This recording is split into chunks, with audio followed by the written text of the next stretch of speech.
The Book of Daniel, Chapter 1. In the 3rd year of the reign of Jehoiakim king of Judah came Nebuchadnezzar king of Babylon unto Jerusalem, and besieged it. And the Lord gave Jehoiakim king of Judah into his hand, with part of the vessels of the house of God, which he carried into the land of Shinar to the house of his God. And he brought the vessels into the treasure house of his God. And the king spake unto Ashpenaz, the master of his eunuchs, that he should bring certain of the children of Israel, and of the king's seed, and of the princes, children in whom was no blemish, but well-favored, and skillful in all wisdom, and cunning in knowledge, and understanding science, and such as had ability in them to stand in the king's palace, and whom they might teach the learning and the tongue of the Chaldeans. And the king appointed them a daily provision of the king's meat and of the wine which he drank, so nourishing them 3 years, that at the end thereof they might stand before the king.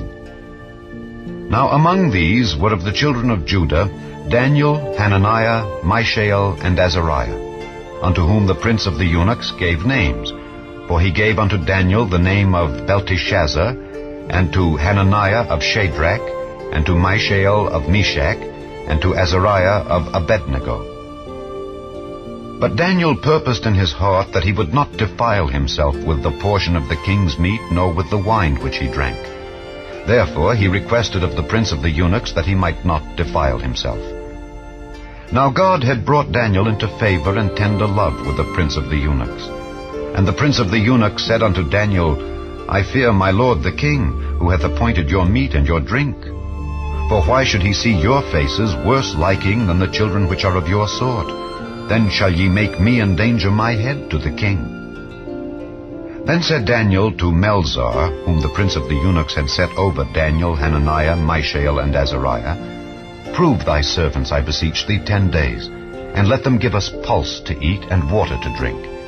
Then let our countenances be looked upon before thee, and the countenance of the children that eat of the portion of the king's meat.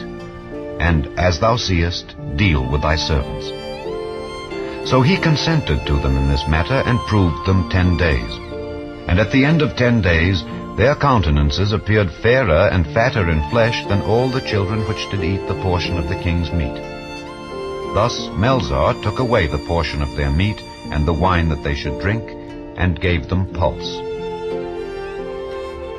As for these poor children, God gave them knowledge and skill in all learning and wisdom. And Daniel had understanding in all visions and dreams. Now at the end of the days that the king had said he should bring them in, then the prince of the eunuchs brought them in before Nebuchadnezzar. And the king communed with them. And among them all was found none like Daniel, Hananiah, Mishael, and Azariah. Therefore stood they before the king. And in all matters of wisdom and understanding that the king inquired of them, he found them 10 times better than all the magicians and astrologers that were in all his realm. And Daniel continued even unto the 1st year of King Cyrus.